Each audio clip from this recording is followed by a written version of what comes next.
What's up, guys? Welcome to the first ever episode 162 of the Kind of Funny Gamescast. As always, I'm Tim Gettys, joined by one of the coolest dudes in video games. I'm giving it to you.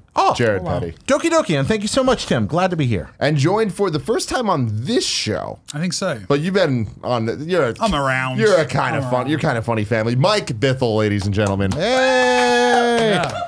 I feel like the sweet filling in a friendship sandwich right now. This is going to be a very positive show, if anything that I know these gentlemen has to say about it, because these are two of the nicest people I've ever met, ever had the pleasure of speaking to, and I think it's going to be a damn good show. For people out there that might not know, Mike, what do you do?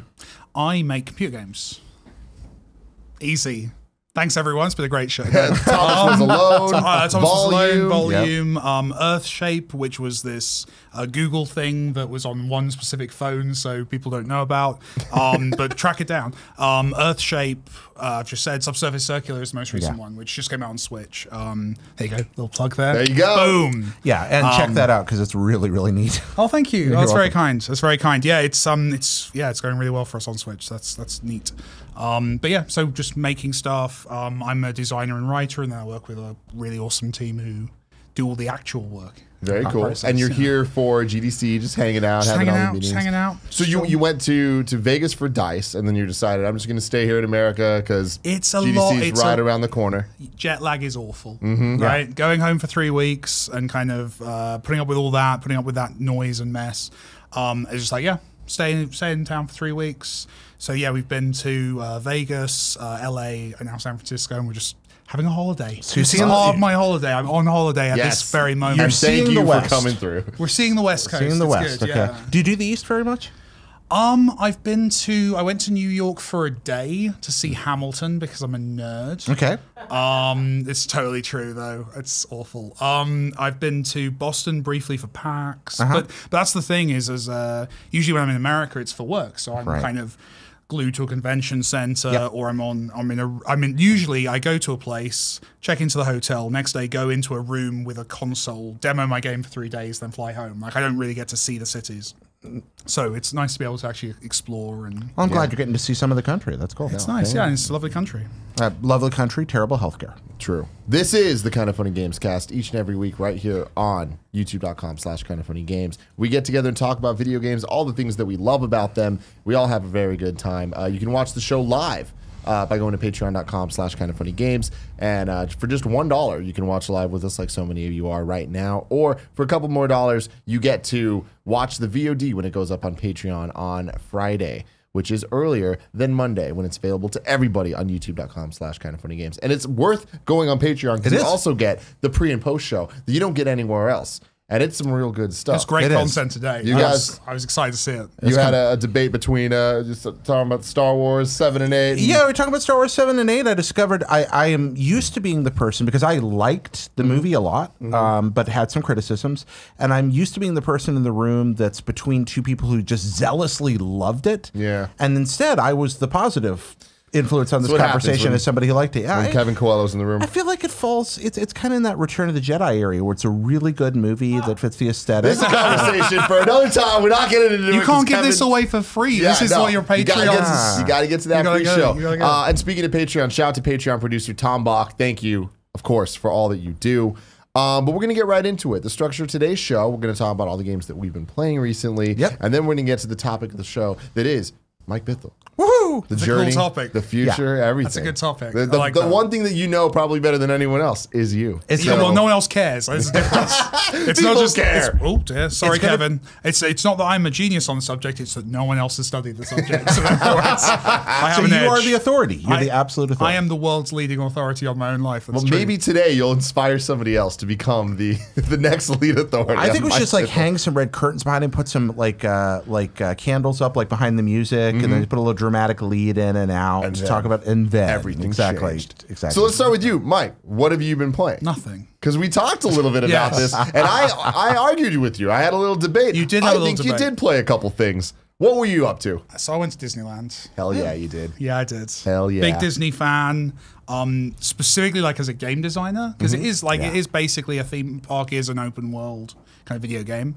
And all that world building and storytelling I'm obsessed with. I buy books on the statistical analysis of flow patterns around the parks. Okay. These exist. They're very cool.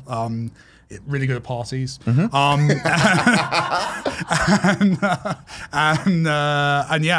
so I'm obsessed with how they work and kind of the behind the scenes stuff as well. So I have a really good time with it, and the rides are just amazing. That's really interesting. You're saying this about how it relates to video games, and you as a designer have people that have made games. Like when you're walking around Disney, how do you think you have a different experience than me that's just a fanboy and loves it? I mean, 95% of me is just going excited. It's like that's 95%. But no, I get obsessed with how queuing is organized. I'm really cool. I hope that's coming across. I get the way that the way they'll steer you towards stuff, and it's all the stuff you see in a great kind of Uncharted level, right? That kind of light, color, kind of funneled spaces that kind of push you in a direction. The weenies, the things that draw you in and pull you toward the next point. Is so full of that. And the way they transition you from world to world is amazing. Like the idea that, although cardinal sin when I was there, I saw 2 Goofies simultaneously. No, you didn't. I did. Somebody's getting fired. Yeah, someone's getting fired. They made a goof. That's he was the one trying to leak the Kingdom Hearts 3. Look at that. Okay, you saw 2 Goofies. How did you see where? Where did you see 2 Goofies? I'm not going to say the date. Oh no, wait. We don't want to get somebody in trouble. Here. Wait, but there were 2 Goofies. One was clearly, have I broken this whole thing? We're gonna need you to get up on the mic. Hey. Yeah. So one was clearly like a show Goofy, and one was a walking around Goofy. So for those that don't know, at Disneyland, there is a rule for the people that work there that no matter where you're looking, you should not be able to see 2 of the same character. Because there's only one Goofy. Because there's only one Goofy, there's only one Mickey, and to like have the whole illusion. Those are not employees; those are cast members, and this is a show. It's not a and so you can't break that up. It would be like and it was a split moment. Clearly, someone had realized what was happening. One of them just got sucked into the ground. You've never seen figures. There's like one guy manhandling the second Goofy through a doorway. Man. But but I like that kind of stuff. Kerry, who's with me, is she works as a prop maker and puppet maker in the film industry. So she's looking at it from that direction. So to the extent that the fast passes and all that, we optimize the fast passes and get as much time as we can. But we went back to Guardians of the Galaxy for the queue after we'd rode it, because the queue has all these amazing props. The collectors. And for the non-British, the queue is the line. Sorry. Yeah, apologies. That's all right. It's like it's Britain's favorite pastime. Staying in line. Yeah. That's a great Hitchhiker's Guide to the Galaxy joke about that. Yeah. Is that? It probably is. Oh, there is in the film. Is. Yeah, absolutely. Nice. Yeah.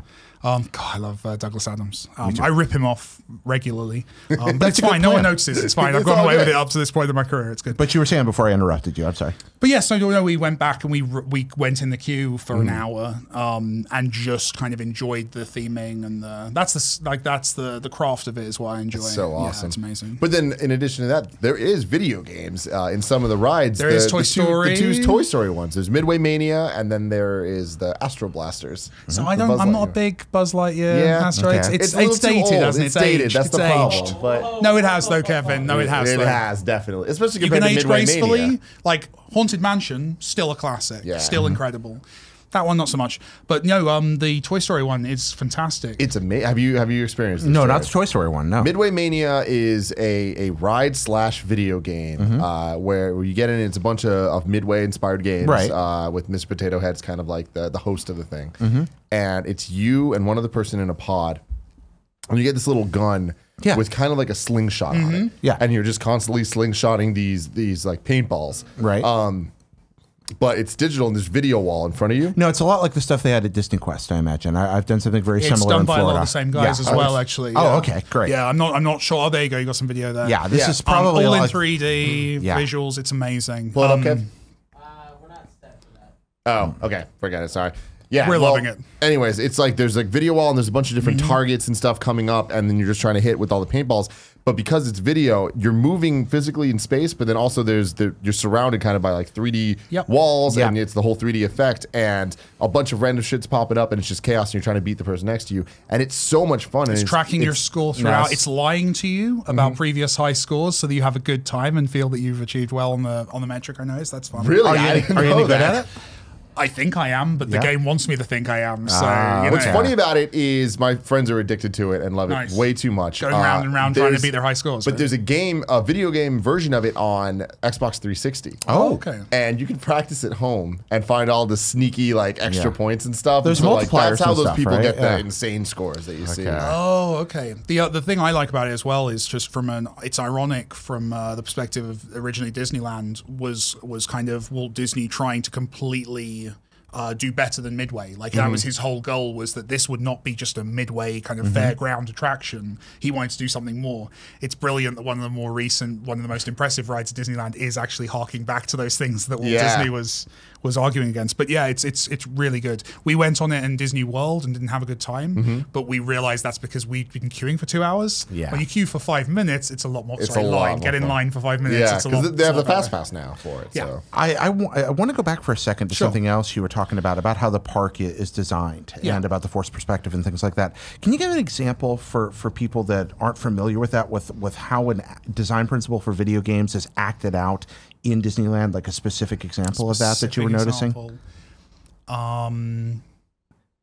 There's so many of them. One that I love is so in video games, and I'm sure everyone in the audience has seen this, like where you have asset reuse, where you'll have where people don't make each crate you see in a level separately. They'll make one crate and populate it around, and then what they'll do is they'll try and be surprising with those uses. There's 2 really good uses of that in Disneyland. One is between I think it's Adventureland to New Orleans. Okay. Where they use this on the buildings, they use the exact same kind of roof pieces, but they start separating them more and more towards Adventureland and slowly gradate it over to. So they transition you very slowly. I can't remember. I might be getting the location wrong, but there's like this really simple kind of clean move that goes on. Game designers do that all the time, where they'll place props in different ways to incite. The other example I love, I think, is in Disney World in Tomorrowland, where they have the bin that's running for the litter bin, the trash can that's running for mayor. Tomorrowland. So you have the exact same trash can across Disneyland. It's always the same trash can, and they just change the logos on it and the design.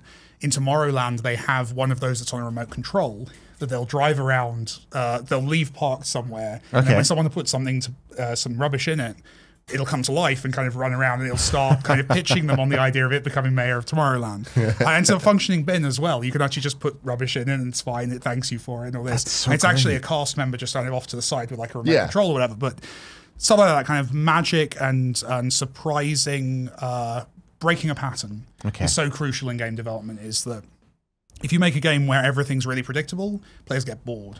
But if you can kind of set up a pattern and then find a moment to kind of magically subvert that, that's what Disneyland does all the time. Like at the end of Mario 2, when every level you've run into the giant bird head, and that meant safety, and it eats you and you're safe. And then in 7-2, you run up to the giant bird head, and it comes after you and attacks you. And it's amazing. And all it is, it's not actually, when you break it down as a developer, it's not the... I mean, everything Nintendo does is fantastic, but it's not the hardest or most clever thing in the world. All they've done is they've created an expectation and subverted it. I love in the first Halo, where the last level is just a race forward, like down the back. Super linear in the Warthog. Not a technically challenging thing. I'm sure there are interesting technical challenges, but generally, it's so thrilling. But it feels so amazing just to be let loose, right? Yeah, man, it's really something special. Kev, are you prepped for that? No, I'm prepping. Okay, let me know when you. Okay. He's trying to very quickly place blame on you there, Tim. Even if it wasn't right now, what have you been playing in the last couple months? I was really surprised by Assassin's Creed Origins. That was the one that jumped out to me. Did you like Assassin's Creed? Or? I like Assassin's Creed sometimes. I go back and forth. Origins is really neat. Well, I think I'm similar to you. I was very... So if anyone's played my games, they'll know that the things I love are kind of minimalist graphic design, and I like history and kind of big storytelling in that way. So Assassin's Creed is perfect for me. Like the first Assassin's Creed I was hyped about. I think, like everyone, I thought it was a really good first game. I've seen Greg refer to the Uncharted 1 versus Uncharted 2. Yep. Very much the case with Assassin's Creed, right? The first one was really good, but Assassin's Creed 2 knocks it out of the park. That's the real start of the franchise. And then I kind of drifted off as a fan, stopped buying the art books, found myself with less Assassin's Creed key rings. I just kind of slowly stopped buying all the merch. And then obviously Black Flag was awesome. But I'd like those Syndicate and what was the French one? Unity. Yeah. Those ones had really lost me, and I was not in any way excited for Origins. I think it came out the same day as Wolfenstein, so I kind of that was my game. And Mario And Odyssey. Yeah. Oh, and Odyssey as well, which October I still haven't 26th, played. never forget. Yeah, You're in for a treat. I can't wait. I'm saving that one for a rainy day. So I played Assassin's Creed like 2 weeks after it launched, and just was so surprised by it and so joyful about just how fun it was and how surprising it was to be having fun with an Assassin's Creed game. It felt like I hadn't for a while, and it was just just an amazing experience. What do you think made the difference? I think choice is a big part of it. The fact that it clearly, I mean, it's still, it's still a AAA game. It still has to hold your hand in a lot of ways, but actually it feels for the first time in a while like an open world I can actually explore. I can actually go, I want to go over there and do a thing. I think that's encouraging. I think the RPG, kind of the light RPG elements to it kind of gave everything a sense of, I'm a sucker for those loops, those content loops, and just kind of get the level 28 sword, get the level 29 sword. I just, that scratches an itch for me. I really like the storytelling as well, like the writing and the specifically, I think actually the animation, the performance between Bayek and I forget, is it Alla, the wife in the game? Can't remember. But the way they will have a scene and they'll just have kind of a knowing look, the way a couple does, when you're talking to someone, you meet someone at a thing and you're being polite to them, but they've been kind of a jerk, and there's that little knowing look to your girlfriend or wife. It says everything you need to know. Both know exactly where you're at on that person, and you carry on with your day. Those moments, I don't think I've ever seen that in a game, and that just immediately emotionally just pulled me into it. So, and also, Ancient Egypt's really cool. It is. Right, yeah. I think that's also a factor. I love Ubisoft for the zaniness that they have, and sometimes it doesn't pay off, and they spend 25 minutes talking about a skiing game at the end of their E3 conference, and sometimes it results in, like, we're going to make a AAA adventure game about Roman Ptolemaic Egypt. Yeah, that sounds good. And that shouldn't exist, and then when it does, it's refreshing and new and wonderful, and that history's so spectacular, and you're like, it's so well presented. Exactly. I went out and immediately bought a couple of books on the era, which I've not actually got around to reading yet, but that, like, I found myself wanting to spend more time in that game world inspired and you to look into Egypt. Oh, absolutely. I mean, Awesome. I read a bit of history, but not an enormous amount, but that was just one thing that immediately just made me want to. And especially that moment, that clash of Egyptian, Grecian, and Roman culture all coming together. It's almost, it's kind of that Flintstones thing of these Romans and Egyptians and the Greek all interacting at the same time. Like you learn the way they teach it in schools. I don't know if it's the same in America, but the way they teach it in schools is very separated. Dinosaurs and cavemen, they never met. I mean, obviously they didn't, but these periods or these kind of cultures clashing with each other. I mean, how many, if you don't mind me asking, how much does it stick to the history? How much does it tweak things to make things work? It tweaks things to make them adventure-y, but there's plenty. Play around? Like, does it bring Cleopatra into an era where she wasn't and that kind of thing? It bends some rules, but you've still ultimately you've got the rise of Octavian, and you've got her there, and you've got Augustus, and it fits well enough. This is actually. This is what I did my undergraduate and my master's in was cool. This period. So that's something I really, really care about. And it's got they do an adaptation. They do what you want in a good movie. They give you enough to go out and dig up the facts, and you get to have cool things. Or you look at the historical event of something like the Battle of the Nile or Antony and Cleopatra, and it's already dramatic enough. And so they grab from the best parts of each story, kind of like a good myth writer would. Yeah. And they grab the best pieces of all of those, throw them in together, and then let if you want to go up and dig up the history and read your books later on, you're going to find some good stuff there. That's great. That's awesome. Cool. That sounds about the right level to go for because it's not a history lesson. I mean, well, actually, it literally is a history lesson now. Right? They added that to the game. There's plenty of history in that game. I mean, there's a lot that they don't fudge. Yeah. I think people sometimes get a little hung up on the absolute. I mean, people get hung up on it with like fictional properties as well, but like the idea of like absolute canonical fact is something that maybe doesn't matter as much as I think sometimes entertainment.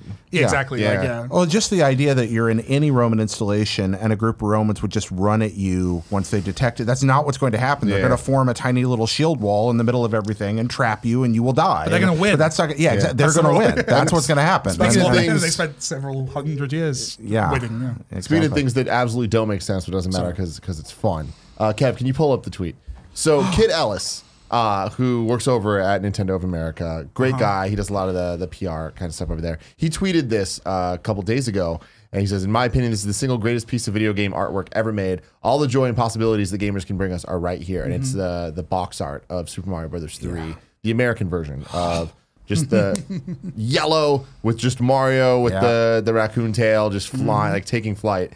And this tweet like really resonated with me, and I was like, wow, I've never thought about it that way, where, I mean, you take a raccoon tail and you take a person, you put them together and he flies. It just made sense to me. I played Mario, I'm like, cool, that makes, I'm not questioning this, but it's like, neither of those things fly. Like, why would this happen? It doesn't matter, it's fun. And him saying that it's like everything that you need to know about this game and the fun is right there. I was like super taken aback by that, and I was like, I'm busting out Mario 3. I'm playing through it for the 1,000th time, and I was just like, I'm doing this, and I sat there, and it's just that one sitting of just start to finish playing through. Now, it. did you do the long route or the short route? I did a mix. Okay. I didn't do all the warps, but I warped from World 1 to 4, I think. You went to Giant World? Yeah, and then I did it from Giant World on. Okay, so you skipped the desert, which is one of the best, actually. Yeah, it is, definitely. But man, Mario Brothers 3 is just such a fantastic game. And like the debate between Mario World and Mario 3, we need to settle it at some point, once and for all. Oh, I'm in. I'm in like Flynn. But it's definitely, there's a question, and I grew up thinking Mario World's #1, and the more that I go back, the more that I think about it, I think I might be wrong about that. No, it's special. I think it's Jeremy Parish who distilled. He said, it kind of comes down to, and if I'm paraphrasing here, that you've got Mario 3 is a collection of bite-sized chunks of gameplay. Each level is very short, but does something very distinctive well. Whereupon Mario World has a different focus on. They're both about exploration, but very different kinds of exploration. Mario World is about unlocking all the hidden secrets of the map and finding the alternate routes. Whereupon Mario 3 is about kind of doing one thing really well and moving on to the next as soon as that idea is over. The sun only chases you in one level, right? Why is that not a Smash Brothers level? Oh, that'd be interesting. Why is that not a Smash Brothers level? That's I don't understand. Sun. Yeah, that sun coming down every now and then. But I do love what you said about the art there and what Kit said. Mario 1, when I first saw it, it was like it came down from outer space. After video games I played before that, the world just went on and on and on and on, never seen anything like it. Mario 2 comes along, it's weird, it's madcap, it's beautiful, it's odd, I loved it. It scrolls both horizontally in subsections and vertically in others, and you can be different characters, you're kind of floating. Mario 3 comes along, and the message is clear from that art, from all the hype. He can fly. At last, your enemies this entire time have been fallen in the holes. The Koopas are not the enemies. The Hammer Brothers are not who kill you. It's fallen in the holes. Now you can fly. And the world just scrolls smooth as butter, any diagonal you want to go on. And that was just the ultimate expression of freedom and power in kiddom. Yeah. I love that. That's so good. I mean, so earlier you were saying that like your dad didn't let you play games when you were younger. My dad would sneak video games in. My parents wouldn't let me play video games as a kid. So my knowledge of games comes in around Dreamcast. My knowledge of Mario, my sister had a Game Boy with Mario World 2 on it. Ooh. So that's my kind of entry point. And then I remember, I think I played Mario Brothers 3 like maybe there was like a bundle, right, where it was all the previous Mario games that came out. All Stars. All Stars. Yep. So a friend of mine had All Stars. I had one friend who had All Stars, and I had one friend who had Sonic, and I would kind of use their consoles. I'm sure lots of people did this. So you had the greatest video game cartridge ever made. Of all time with but All Stars. I did not get enough time on it because that friend quite liked it himself. Yeah. And I spent a lot of time watching Mario. That was my experience. But yeah, so I come in as a player of Mario like Sunshine. Like did you go back and like have you played through I've the played, original Marios? No. And wow. I need blows to. Like that's such an interesting kind of especially as like the game I'm best known for is a Mario ripoff. It's a platform. Like, I should probably check those games out. That's cool though. I think that's so unique. It's unique or uneducated. You could look at it both ways. I'm naive. I'm innocent in my influences. Yeah. Do you have your 3DS with you on the trip? I do not have any console with me on the trip, sadly. Oh, that's too bad. You can play all three of those on there. I think you'll be playing them on the road. I should definitely go back and play Mario. I played Sonic a lot, so I still like played the first couple of worlds of Sonic a lot. I didn't actually play anything else. So I do need to go back at some point and check them out. Wow. But, yeah. I'll just send mine with you. I'm a noob. Well, continuing on the retro flair for a little bit, Jared, what have you been playing this last week? Here we go. Back to the list. You know, we had to trim it down a little bit here, but yeah, We talked before the show. we talked to before get it the where show. we need You got to get it where it's got to go here. Now, a few things this week. I went back, first off, on Steam to a game that I enjoyed and didn't get enough time in, River City Ransom Underground, which I bought some time ago. Arc System Works. You ever Like played an that? RPG fighting game? Yep, it's an RPG brawler. Yeah, sorry, four-player. No, a fighting brawler. It mixes all of them. Okay. It's really wonderful. It's based on one of the best NES games, River City Ransom, which is a beautiful, just kind of perfect brawler. It's maybe the greatest of all time, and but it's also part of a series of games in Japan. There've been like more than 30 of these, the Kunio games, and these characters in each game are just recast again and again and again. So in one game they're street thugs fighting brawls with rival gangs. In the next one, they're in their high school play, and they're reliving a period piece. And so the whole game is a samurai play that they're doing at their high school. And so they're on stage, and that lets you throw these characters back into ancient Japan. And it's always the same characters. It's always that kind of troupe of actors. Exactly, yeah. Cool. And they have this very distinctive look, and they do these great. Some of the games came to America, like Super Dodgeball is very famous, but these incredible sports games. The basketball game is unreal. It never came to the States. It's so good.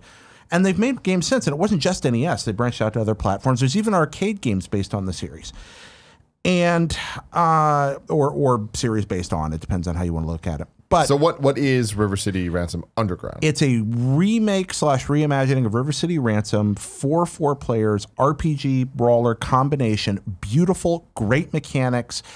True to the spirit of the original, but a completely new game. Lots and lots and lots of depth, which you're not used to in brawlers. Lots of incentives to go back and try new things. Lots of characters with unique ability. Lots of special movesets you learn. Character advancement. Fights don't get boring. It's because you have to engage every enemy a different way. It's great. And I'm so glad to go back to it. And then that got me thinking. I had been sitting on my horse. Last week we were talking about the Nintendo Direct, and this is attitude I do not completely understand. I get that the 3DS is on its last legs, and I'm fine with that. What I don't get is ever giving up on any platform that has good games to play on it, especially for the inhabitants of Vita Island that we have here. Yeah. So I don't quite get that. So there's still some good games for 3DS, and one of those that came out not too long ago is another River City Ransom game, River City Ransom Rival Schools. And so I got my old Axehead 2DS out, that big ugly. Yeah. You remember that sucker? Yeah. And got that out and started playing Rival Schools again. And that is an interesting, different take on River City Ransom. It has a 3-day, it's kind of like Majora's Mask and River City Ransom had a baby. Okay. There's a day-night cycle, a 3-day timer, incentives to go back through the games, different plot choices that lead to different things happening. Different stuff can only happen at different times of day. There's a city to explore. It's non-linear. It's really fun. And again, it's a brawler. So that's odd. And it's a kind of game, it feels in a way like Dragon's Crown in that regard. Oh, interesting. Okay. It's fun. There's some things about it that are weird. I can't quite understand. Like you get mocked for some strange things by rival gangs. I met a girl and she's like, I want to be your girlfriend. You're like, I just met you. And then a gang comes along and they're like, let's fight. And you fight. And then they slap the girl in the face. And they're like, are you upset we slapped that girl? Are you crying because the girl got slapped? You're a wimp. We're going to tell everyone on social media. And then they run away in luchador masks. So some weird things happen in that game. But it's darn entertaining and a very unique. And I realize these are two. I'm talking a lot, but these are two separate imaginings of the same source material, completely different games, both really fun. I love that. Doesn't happen much at all, and so and I don't know how Arc System Works is making money making these, but they're both worth your time. Well, that's the thing usually is if you're working, because obviously the franchise side of things, like if your franchise is making enough money to justify that many releases, usually you're being very conservative with them because you want to make sure, that you keep recapturing that lightning in a bottle, right? So the idea of actually having a franchise like just spin out and do lots of weird things. I really liked the Blood Dragon idea from Ubisoft. I'm kind of gutted that didn't have more. I wanted to play Assassin's Creed Blood Dragon. Like I wanted that kind of those remaxes. Awesome. Yes, right? Cyberpunk Assassins. I think that, and they tried with Trials of the Blood Dragon. It didn't really fire, really, right? I don't think it. Oh, maybe it did, but it didn't seem from the outside like that one kind of caught people's Yeah, attention it as seems much. like people didn't like that one much. Yeah. But I love the idea. You're right. That's a great idea. I wish people would take more risks with these kind of franchise and IPs and. Yeah, so it's a shame. Get weird. Yeah, get weird. Why Yeah. not? Why not? Because look at the Sonic game last year, like the Sonic Mania. like They did it. They did it. They They made a and good Sonic game. but they did it by just completely spinning off in a different direction than what their kind of overwhelming strategy was. Yeah. More And friends. as an indie developer who's kind of often pitching to publishers and having those kind of conversations, it's so hard to get a publisher on board for those kind of ideas. And it's so cool to see that work and for the audience to embrace it. Yeah, and latch onto it. Oh man, when we get to the Mike Bithell part of this, I can't wait to ask you more about that. I will not be able to tell you anything. I will tell you after we've the cameras go off. Yeah, I understand. So, Jared, the next game you have on here might be the most Jared Petty thing I've ever seen in my life, and I'm a little scared, if I'm being honest. I have it down as Oregon Trail Handheld. Okay, so I love I love handhelds. But no, actually, Gary's talked about this too. Target, of all places, we could say Target exclusive, dedicated handheld. It's the Oregon Trail. Have you ever played the Oregon Trail, Mike? I've not, but actually, it's a dedicated. You're saying it's dedicated. Oh Yeah. wow! It's a simple, cheap little LED screen and a few dedicated buttons. It's actually put together pretty well. At least the one I have seems to be pretty durable, and it's the classic MECC version of the Oregon Trail. It's a port. It's not, or I don't think it's running through an emulator looking at the graphics, because it has some functions that are specific to the handheld. It knows where it is, which is good, because the Oregon Trail originally ran on teletype. Like you played it through a teletype machine. It's that old, and it's just been remade over. It's not a monitor. It's a printer. Imagine playing a video game and then the output comes out on a printer, and then you enter a new command. But gradually, it's evolved into many different versions, the most iconic of which is the Apple II version that was released by MEC, the Minnesota Educational Computing Consortium, which was a group of early educational software makers in America. And in the United States, died of dysentery. Who all died of dysentery. Yeah, exactly. But they... Apple and MEC kind of dominated American public schools in the mid-1980s. Okay, so similar to what the BBC did with the BBC Micro in the UK. Exactly. Yeah. Okay. Almost exactly the same kind of thing. Yeah. And Oregon Trail is, I'm not going to rant too long on it, but it's one of the most brilliant video games ever. It does more so things. boring. I hate it so much. The Oregon Trail was a game. It's a game. No, the Oregon Trail was a game that it's designed to be deliberately subversive.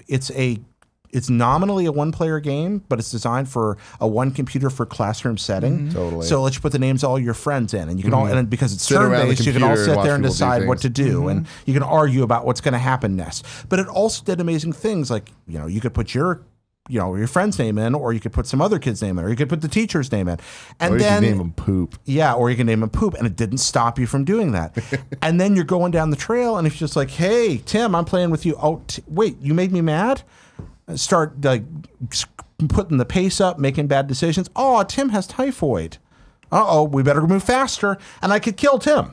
Or it just be like, nope, sorry, Tim's dead. Ha ha. Oregon Trail as a 6-year-old when I first played this game. It was the greatest trick that teachers ever pulled on us, because it was like, hey, look, it's a video game. Yep. And it got us all excited to play a video. I could not. You I had could a not. gun and you murdered endangered species. You shot buffalo by the thousands. And then you learned that you could only carry 100 pounds of meat. And so you were wasting their flesh and were all just laying on the prairie and rot. But you do it again because you were a horrible child. And you'd kill them and you'd help. I never got that far. And they get sticking in your head. And there's a You died of dysentery. Yeah, I died of dysentery. There's a million little subversions like that in it. Also, the fact that actually, I'm going to write a book about this someday. There's these things in there where like you were playing with a group of people, but it was saved on a floppy disk. And if you died in the game, if you got wiped out, and you could all die, which was weird for a kid's game, you could just leave a tombstone behind. And you could engrave it with whatever you wanted. It would have here lies, da, da, da. And so you would leave profanities or horrible messages. and you would put For them the on the next person disc, to play. and the next person who came along and played it, if they reached that spot, they would find your tombstone, and it would pop up, and it could tell. So if you used The original Dark Souls. exactly, so if you used a fake name, you could leave these horrible, obscene messages for your fellow kids, or jokes, or whatever you wanted. And some of those, because you know, school computers lasted for years. You'd be 5 years later, and there'd be some like kid that had been like 5 years older than you, leaving this horrible obscenity for you to discover. That's pretty cool. I remember the old drawing programs you'd have on the school computers would always Picross? so much Not so much stuff Kid saved. Picks. Yeah. And they would always have some disturbing imagery in them. Kids, man, they have Kids are brilliant. imaginations. They're great. And it was designed around that, but because it embraced that stuff, and because it was a very well-designed game, and it was actually fun for a million. It taught you about history, but also taught you about environmentalism. It taught you a lot about economy. That was a huge deal. It taught you a ton about economics without you realizing it. Yeah. It's kind of spectacular in that regard. So a great game, and the handheld's a really good, faithful version. That's cool. I like it. Target exclusive, interesting. So the next up, we got Xbox backwards compatibility. So you've been playing, dabbling with that a little bit. I got back. So the Xbox backwards compatibility is really kind of like ridiculously well supported. Is it now? I remember I've not checked in for a while. It seems like E3 they always bring out the here's the big guns, right? and here's more. But it's like, in between those months, they just keep announcing stuff. And you know, I'm not going to go too far into this because people have heard it. But I recently got the Xbox One X and checked it out for the first time. And yeah, it's like the amount of games available on both the original Xbox and 360. It's kind of mind-boggling. It's especially the Xbox Live Arcade stuff I can't believe they're supporting. Want to play that awesome Lost 2D Blood Rain game that no one played? Guess what? It still works. No way. Want to play Radiant Silvergun? Guess what? It still works. Because I shipped a game on Xbox Live Arcade years ago, and it frustrates me that no one can play it. And I want to go back and try it. It's called I worked on when I was working at a bigger team called Invincible Tiger: The Legend of Handheld. It was the first 3D digital 3D game. As in stereoscopic glasses. Oh, no got it. Kidding. Yeah, I don't think that's on the list. Probably not. I think it sold like 5 copies. Like, I don't think it did amazingly well. Did you still get paid? Hell yeah, I did. All right. Yeah. That's awesome. Yeah, no, but I mean, all the way down to things like Fusion Frenzy, which like I just remember. Also from the studio I used to work at. Really? I didn't work on it. It was just before I joined. Yeah. Oh, that's awesome. Did you work on any others? Man, I love that. Horrible demo. I'm trying to think. So I was at Blitz, who did like Xbox 360 era was when I kind of came in just at the start of the Xbox 360 era. So it was Invincible Tiger. We did one of the Dead to Rights games. Remember the cop and his dog games? Yeah. The Xbox 360 version had the Test to Kill, which is the single best named. That's the best context action in video game history, I think. And then I'm trying to think what else I shipped on Xbox 360. Not a lot else. Lots of like Nickelodeon tie-ins on the Wii and stuff. Oh, lovely. Yeah. Oh, that's fun. Well, one of which is now a meme in Brazil. A Brazilian meme. What is the meme? It's iCarly. iCarly, well familiar. Yeah. We did a tie-in game for that, and it's a thing in Brazil. I just keep getting messages from Brazil about it. Now I need to ask: did you work on Corey bringing down the house on the Nintendo DS? Because in That one I America, did not work on. that is a meme. Okay, no, I didn't work on that one. I worked on it was the Wii title. It was actually a bit ahead of its time because it was like a little, you could like sequence, kind of a bit WarioWare, but you could kind of sequence different mini games together, build your own kind of YouTube show. Before obviously it was even called YouTube, but like. It was a little ahead of its time. It was kind of a creative toy rather than a game. But I'm flying to like Marky Mark make your own video now. It was the Spice Girls game on PlayStation where you could make music videos and remixes. Yeah. I was addicted to that shit because I'm a sick fuck. Well, so you've been playing Guardian Heroes. Yeah, and this is a big surprise. I'm going to talk about a Sega Saturn game. But Guardian Heroes is redonkulous. It's so good. I've been on a brawler kick lately, and maybe that's what got me on it.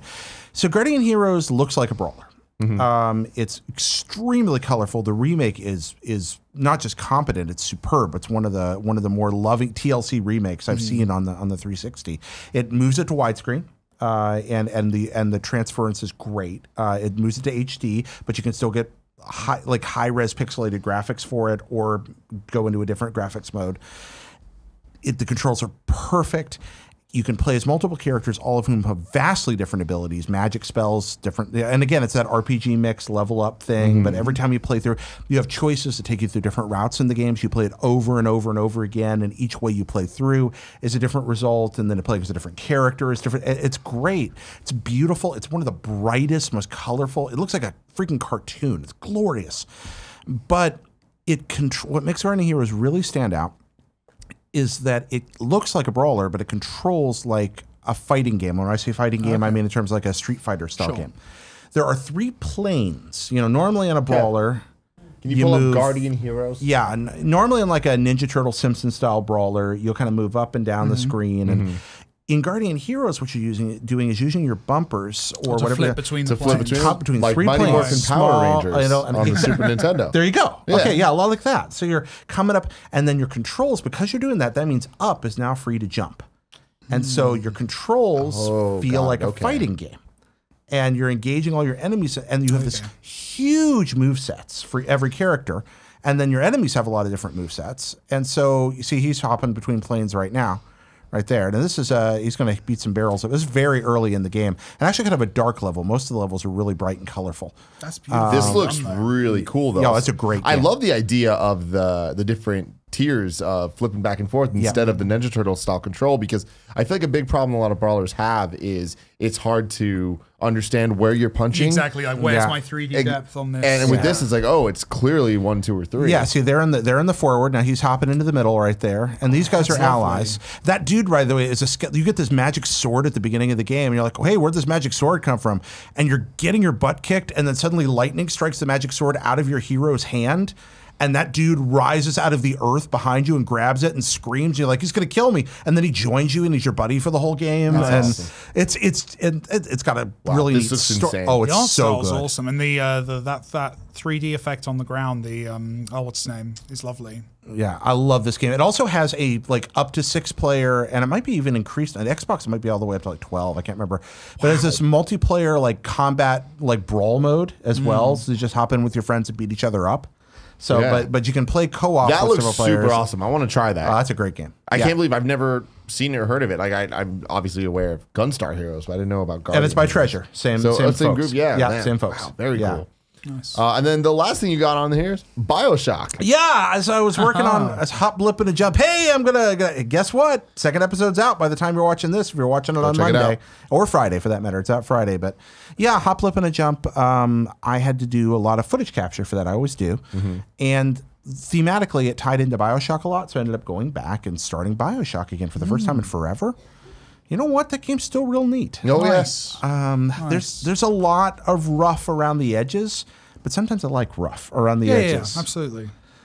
So all I can really say about that is the first half of Bioshock sure is rad. And then just don't play anymore after the first half. Really? But the first half of Bioshock is really, really rad. And I don't know. I love it. What's the turning point? What's the point? Right after really everything after Ryan, I feel like is just kind of mop up. I mean, the level design is still very good, but it almost feels obligatory. Gotcha. Sometimes I wish that game had. thing. Yeah, sometimes. I mean, it's good. They put a lot of love into that game from beginning to end. I don't want to be too hard on it, but I almost feel like ending at Ryan might have been a better game. They really just nail you. I'd actually forgotten that there was stuff after Ryan. Like, you know what I mean? Like, there's a lot too. Yeah. There's quite a bit of game, and it's funny. fine. I don't want to. So, but hey, mechanically, it's a little awkward now, and it feels dated, but feels. I have this thing about the language of controls. You know, I understand that yes, B shoots and A jumps. That's very important. You can't break that rule. And likewise with twin stick shooters, we've gotten to the point that everything is codified. But maybe it's good to be brought out of our comfort zones on controls every now and then and be like, by the way, there are different ways to approach games besides the same way we approach every one. And so when something feels different, that's not necessarily bad. Don't reject it just because it doesn't fall into the language of control that you understand. One of my oldest examples of that is Bionic Commando, which was a platformer where you can't jump. Yeah. If you played that game for 2 minutes, you would think it's the worst 2D platformer imaginable. You play it for an hour and you realize you're playing an incredible video game. Do you agree? Do you like it? Bionic Commando, yeah, different level. And so but it's different, and that makes people afraid of it. All right, that's what I've been playing. There you go, ladies and gentlemen. So, Mike. Hello. I'm really interested in a lot of things you were talking about there. You were at Blitz. Yeah, So sorry, you- dude. I so- can do the whole. Do you want me to do the whole? Let's start there, and then I just want to know. We don't need to do the whole like, and then I did And I this. did this. Kinda I met this guy, and he was like, "You're gonna go far, kid." And It's, then, yeah, exactly. And here we are today. But I mean, so you just put out the game on Switch, and it came out on PC last year, right? yeah, On August last Steam. year. Yeah, And so I remember there was something about it that was unique, like the release. Like you Beyonce dropped it. we Beyonce dropped it. Yeah. and that was Beyonceing was the verb we used internally. Good. Like we're gonna Beyonce this. Love that. And it worked. Like, and that's the people crazy liked part. it a lot. Now it's on Yeah, Switch. People can get that. So it's a small game. Anyone who's not familiar with it, it's called Subsurface Circular. It's a text adventure game. That's how we framed it. Basically a dialogue game, kind of like a Mass Effect dialogue tree. The game basically all text based, no voiceover. It was made in 4 months. Because we had a gap, because I don't want this to be the bashing publishers show, but we had sadly a publisher had let us down with something, so we had kind of this weird 6-month gap in our schedule where we had to do something, and it was like, well, we'll make a little experimental game, and then about a month before we were ready to ship it, we kind of looked at it and went, this is actually quite good. So we polished it up a bit, got it a little bit more kind of respectable. But there was this fear because it's got kind of a cool visual style to it. It renders quite nicely because we've got some really good art in there. The artist was fantastic. And I had this massive fear that when you see a screenshot of it, it looks a lot like Mass Effect. It looks a lot like, I mean, not up to that level, but kind of, it looks like it's the dialogue system from an RPG. And I was terrified about overhype. I was terrified that players would look at that. And it's only about 2 hours-ish long. It's a short game. And we price it accordingly and kind of make it very clear to the audience that it's a short game. And I was just very scared of people overestimating what this game was, especially as a sci-fi game. Sci-fi games are very easy to imagine a massive thing in your head, vast thing in your head. And we hadn't made that. So yeah, I kind of asked if we could just go, hey, can we like not tell anyone about this? So we just completely went silent, didn't mention it, and yeah, we Beyonce dropped it. We just released it 6 p.m. UK time, so 10 a.m. our time. Put it on Steam. We talked to Valve beforehand. They liked it, so they were kind of on board with this, and they liked the idea of an experimental kind of, well, if we just launch this and nobody knows, what would happen? And yeah, it's done. It's reviewed amazingly well. The player reaction to it's been fantastic. It was profitable very quickly and is now doing its thing. And yeah, Switch came out, I think, just last week, and that's now the 10th best-selling game in the UK and on Switch. So That's fantastic. it's going crazy well, which is still kind of, but you can hopefully tell from my tone, it's like, I still am worried about hype. I don't want to oversell it. It's a small game. It should be taken in that way. But yeah, it seems to have kind of connected. How does that internal meeting work where you say, we're going to make a visually impressive text adventure game? So the dynamic at Bithell Games, there you go, the company, is for a long time it was me. It was just me and like a bunch of awesome kind of collaborators and freelancers I brought in for each project. And then about 2 years ago, I brought in a guy called Alexander Slawinski. He used to be a games journalist, used to work at Joystick. And someone I'd always kind of chatted with, and he's a very business-minded person. He'd kind of got his MBA and was looking to kind of go in. He was going to go and join the games industry somewhere. And I kind of said to him, look, I need a boss. I need someone who can like come in, make sure everyone's paid on time, tell me not to do stupid things. So that's kind of our dynamic, is always kind of, he's the logical business person, and I'm the kind of, let's do the stupid thing. And that kind of balances out really nicely, and it leads to kind of creative stuff, but creative stuff where the lights stay on and everyone's looked after. Subsurface was this weird situation where, we had this kind of this gap of time we had to fill. Or we didn't even have to fill it. It was kind of, we were financially kind of comfortable enough as a studio. We could have spent the time doing anything. And I pitched Alexander. I said, look, I feel our games, people like the stories in our games, they like the writing. But one of my biggest problems with our games is they're very linear. They're very much like, play the game, and while you're doing so, here's Oscar-winning actor Andy Serkis. Yeah, exactly. And he'll tell you a cool story. That is amazing. Or here's Danny Wallace doing his thing, and it's like, and that was cool, and people like it, and I love writing and working with those actors. But it does mean that the player's not really telling the story. So I wanted to play with the idea of kind of choice-based gameplay, non-linear stuff. And I pitched to Alexander like, here's a very small budget game because it's just a text adventure game. I'm not gonna get Andy Serkis is not gonna be involved in this one. We're not gonna do that because for people that don't know, he was the villain in Volume. Yeah, and he was great. And then and lots of my games have had those kind of big actors because I enjoy working with them and. Just squealing with glee as I try and find out Star Wars spoilers. Your life doesn't make sense. Like, this is so cool that you're making these games. Each of your games is so different than the last. And like to go back to, I got very lucky. I got very lucky. Where was that point though? Like, with Thomas Was Alone, like that being such the hit that it was, and that was the turning point. So I was very lucky. So the way a lot of indie games are made. People quit their day jobs and they go, "We've got X amount of money in the bank. Let's go and make a game." Right? It's very very dangerous, very risky, but obviously can pay off massively. I was a chicken. I didn't go that route. I went, let's not do that because I want to pay the bills. So I made a small prototype 24-hour game jammy version of Thomas Was Alone, and I put it online. I immediately got in a lot of trouble for doing so because I was employed at a game studio at the time. And your conflict of interest and all that stuff. Fortunately, they were very, very gracious and said, look, it's about rectangles. We don't have any interest in this. This isn't going to work for us. It seems like a cool idea, though. You should keep playing with it in your own time, kind of thing. And they wrote a contract for me that said, we don't own this. We'll never come back and claim ownership. Wow. Yeah, which is a you made really... out like a bandit. And I did very quickly. So I made that game while having a job. And Thomas Was Alone cost, I think, my time... plus about £2,000. So what's that, like $2,500, $3,000? Well, the pound keeps going. So I don't know, it might have changed by the time this goes out. But it was very cheap because it was just basically paying for the voiceover sessions and recording and stuff like that. Okay. So a very cheap game. So we launched the game with no money spent, really, just my time, basically 3 years of my life kind of devoted to it. So when it did well, even modestly at the start, that was still massive and awesome. And I got very lucky. It took about 6 months. I didn't get on Steam straight away. It kind of was building up for about 6 months. And finally, we launched it in the summer, and it was New Year's Eve. It hit it made enough money that it was a year's salary. And that was the number I told myself. Once I've made a year's salary, I'll quit my day job and try this and make another game. And then the following day, January the 1st, Total Biscuit did a video of it, which was very glowing. And by the end of that week, it made 2 years' salary, and it just blew up from there. And that's what that did was insane. That bought. Yeah, and the PewDiePie eventually making a video. Lots of everyone at some point, which was amazing, and just super lucky. Just it was that game that year. That it happened so rarely.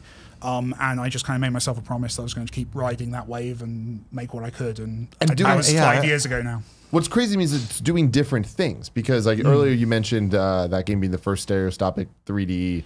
That was working at a company that happened to make it. I can't. But still, there's that. But then when you kind of take that into, you get the platformer of Thomas Was Alone, but then looking at Volume, and then you also then dabbled in VR.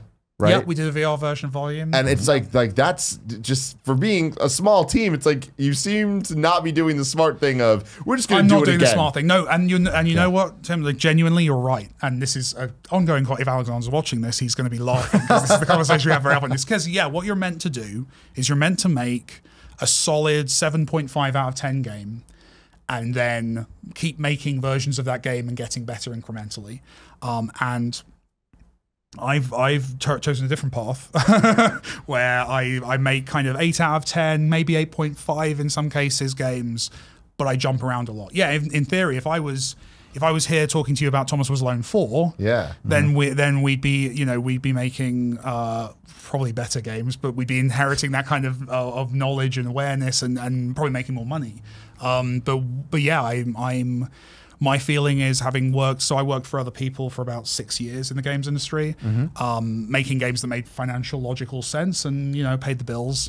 And I'm in this fantastic situation where I can take risks and take chances.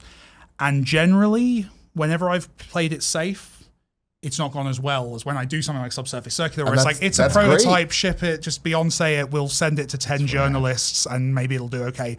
And it's our most successful game since But it all adds, it adds on top of itself. And that's what I love is like, there is the surefire bet of just sequel. Yeah. But when you have that one hit and people are like, oh, Mike Bithell made this, I know that, that's great. And then you do another one and something so totally different. You have that luxury to do something off the wall and then send it to the right people. And they're going to be like, oh, I'm going to give this a People shot. will try, exactly, because yeah. there's a pedigree. We have a reputation, and that was a decision that was made very early on. Was, well, the first of all, the dumbest, cleverest thing I ever did was at a time where I had like 50 Twitter followers.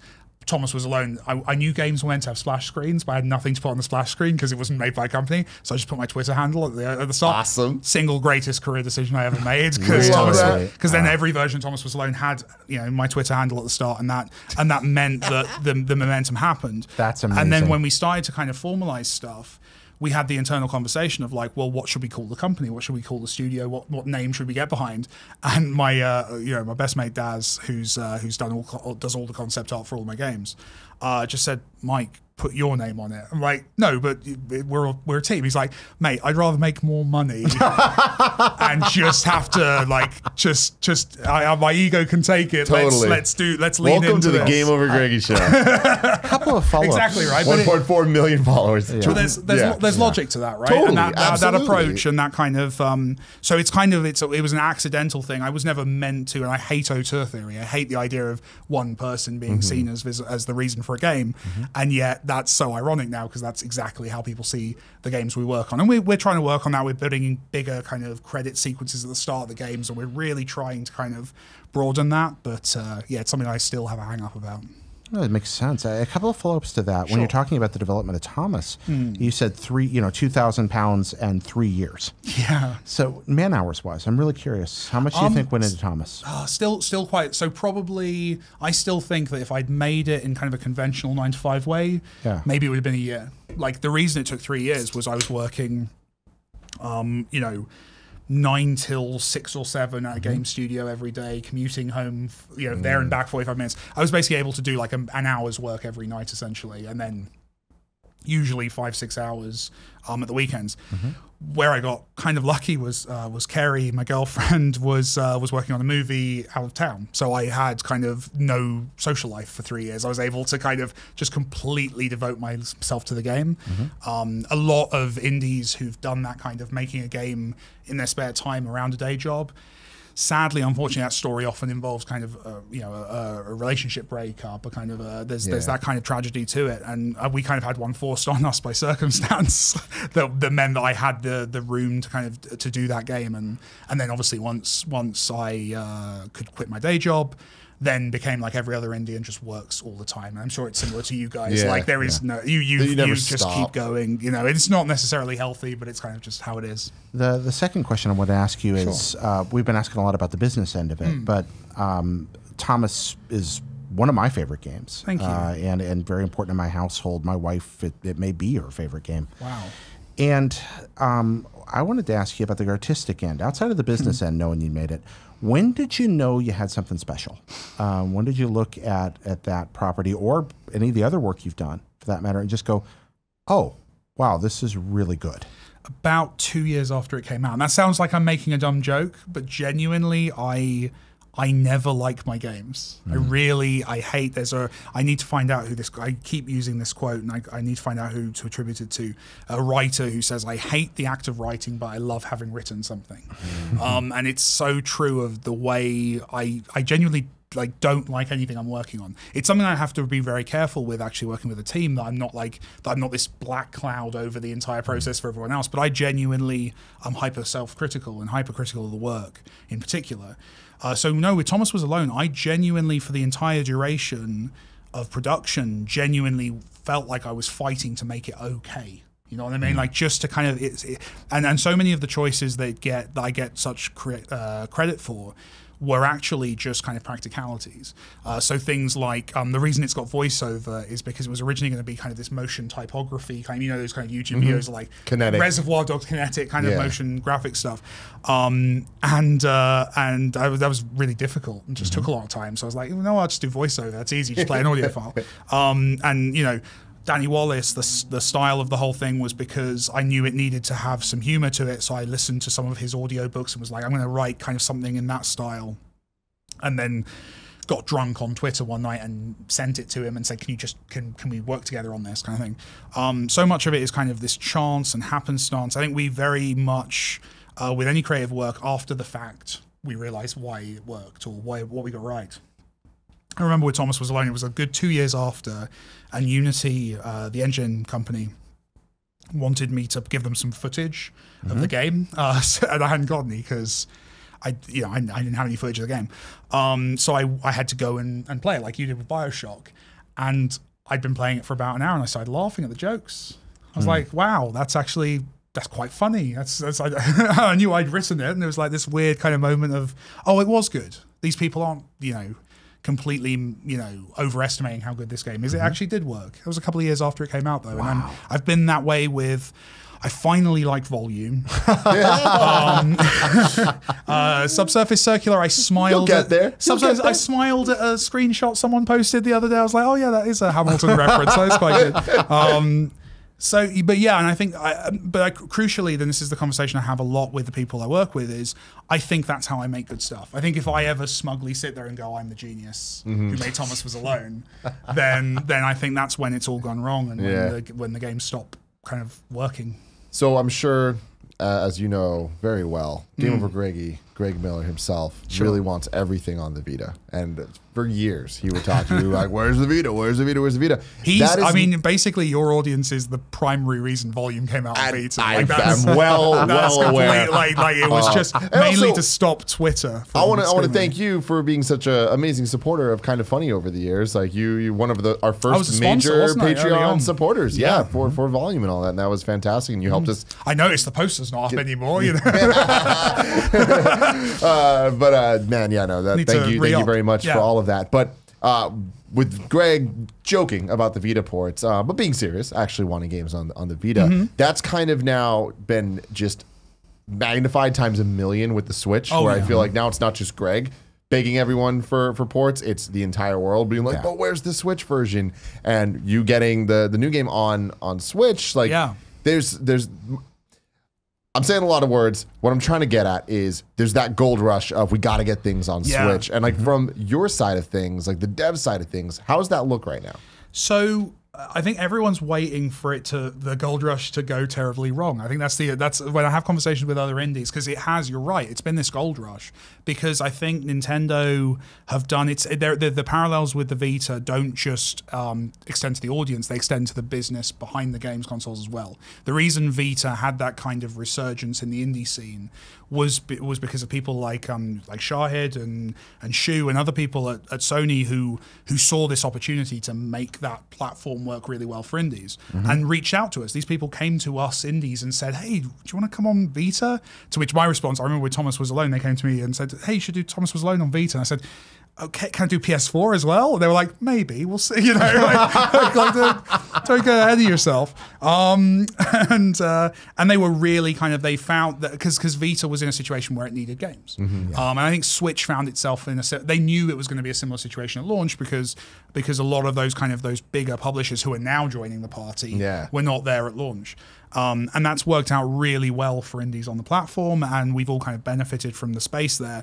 But yeah, I think there is going to be inevitably there's going to be a point where the content gets too busy, where there is just more stuff coming out. I mean, we're already at a point where there's a lot of games coming out, right? Yeah, every Thursday on Kind of Funny Games Daily, we read out the list, and it's just a ton of stuff with really weird names I'm Subsurface Circular, that kind of thing. Space It's terrible names. No, I guess that's true though. I would make fun of that if I was just reading it off of the list. Yeah. No one had said it out loud until the game came out. Terrible name. Terrible name. So would love to change it. Why'd you name it that? Because it sounded cool. It looked cool on the page. Yeah. And it was one of those things where we just never said it out loud, and it's such a tongue twister. It's a terrible choice. But now the game's doing so well, we're locked in. It's funny though, because names for anything really, for brands really matter, because that's what people latch on to. Professionals would have done a really good job with this and made a better title. But what's interesting is I feel like it having kind of a unique name almost benefits it in some ways, because it definitely plays into that sci-fi slightly more sci-fi novel, short novel kind of vibe that the game's got. Definitely, yeah. It feels like something Asimov would call a book. It's definitely not Asimov level writing, but the title is it's the kind of thing Asimov would use, and that I think helps it find that audience, maybe. But I feel like it's that perfect storm too of the Beyonce drop, backed by credible studio, that being curated by the right kind of journalists and target YouTubers and all that stuff.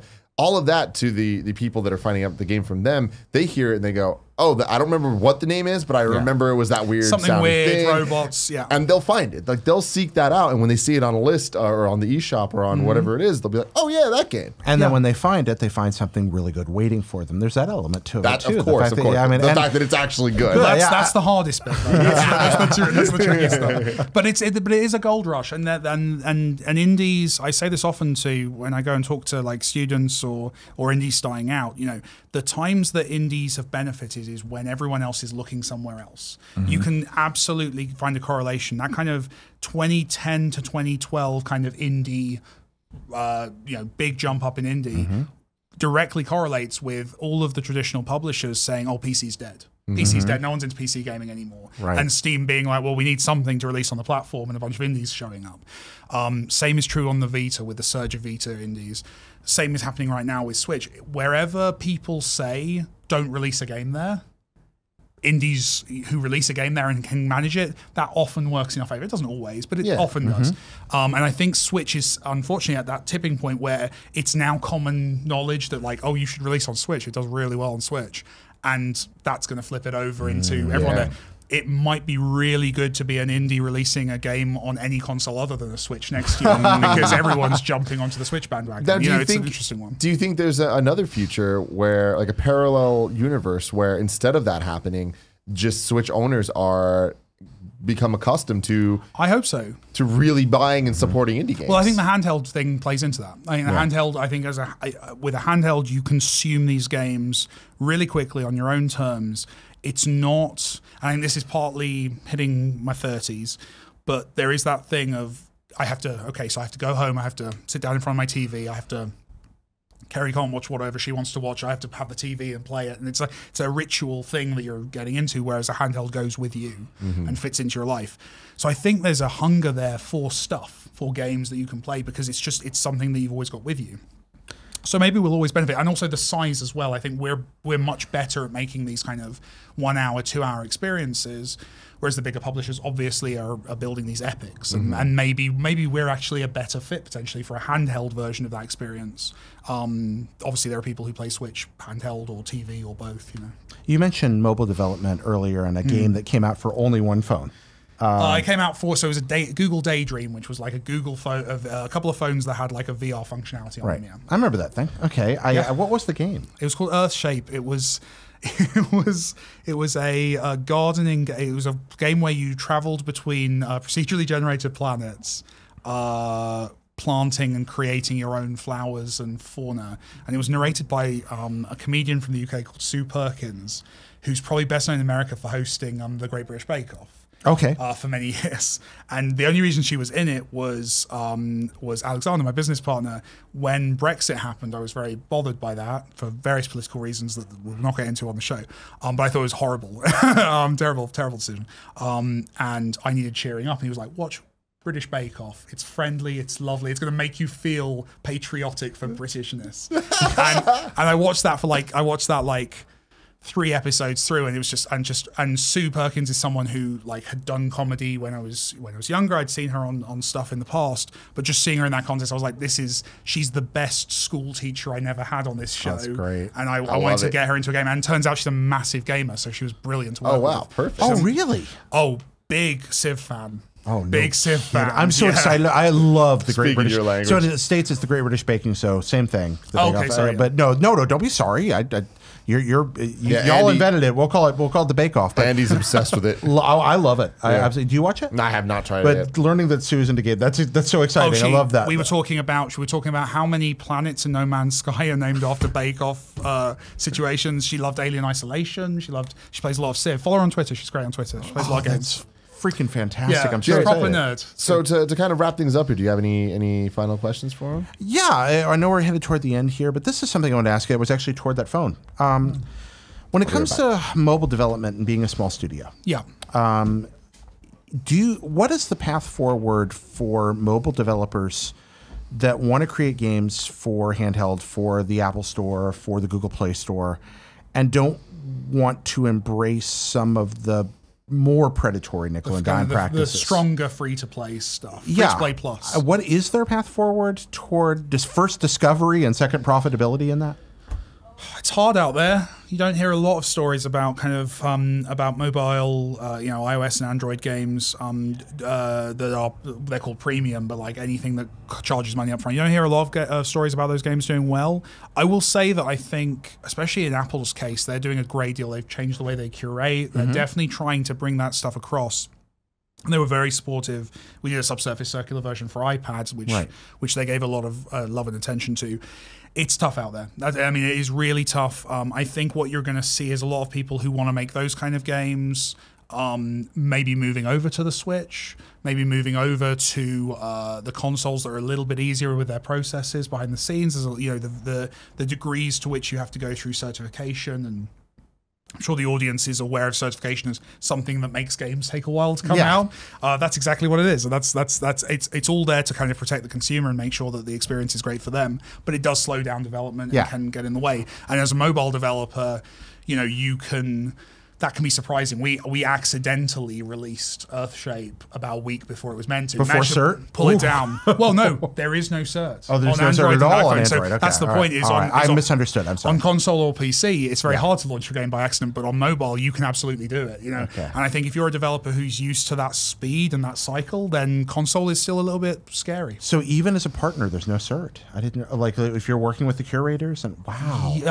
Well, there's on iOS there's more. But yeah, it's basically we're talking a very, very well compared to the weeks it takes on console. We're talking a few hours. I didn't know that. That's really cool. It's very cool, but I totally understand why the console guys want to. They want to make sure that when you download a game on PlayStation, it works. Yeah. That makes perfect sense. That's absolutely fair to the community. But it is a wall to mobile developers coming across, which is probably its point as well. They don't want everything to come over necessarily. They want great stuff to come over. Rad. I really appreciate the answer to that. I could do this for hours. I love picking the head of people that actually make things. I mean, I love what I do for a living. You make things? No, I've seen the things you praise. I do that at keyboard. It's the same thing. Mike, do you have any final things? Like, where can people follow you? What should people be buying? Where should they go? I'm on Twitter too much, at Mike Bithell.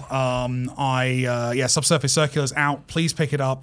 If you're if it sounds interesting to you on Switch, right now we're in this really important moment in the game where it's out, it's doing well. We need to get on that chart. We're on the chart in the UK. We're not in the US. So if you're thinking I might pick that up in the next couple of weeks, pick it up today. That'd be great. But yeah, but also read reviews and make an informed decision. And please, hope you like the game.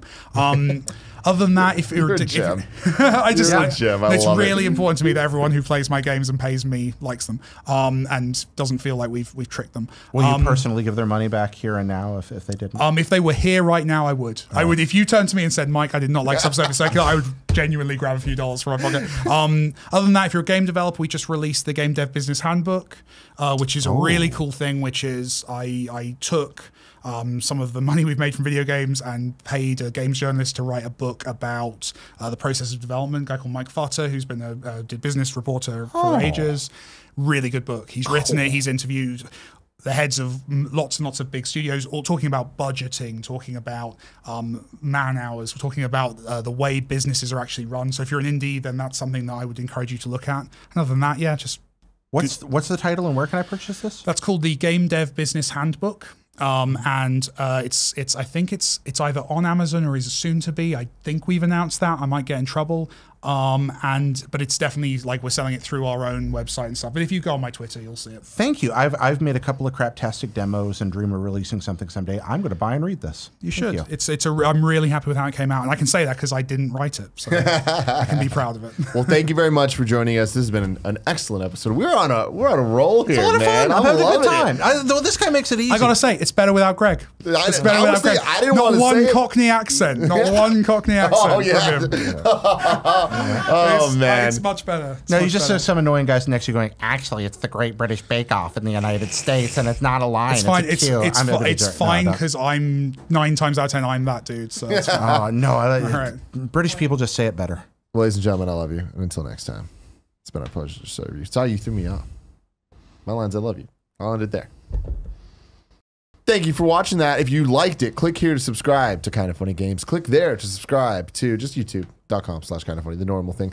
Click there to support us on Patreon and click here for something with Mike Bithell. I'm not sure exactly what we're allowed to like post using the YouTube links, but it'll be something. Some way for you to pay for something and hopefully have a good time. Can we use links to Steam?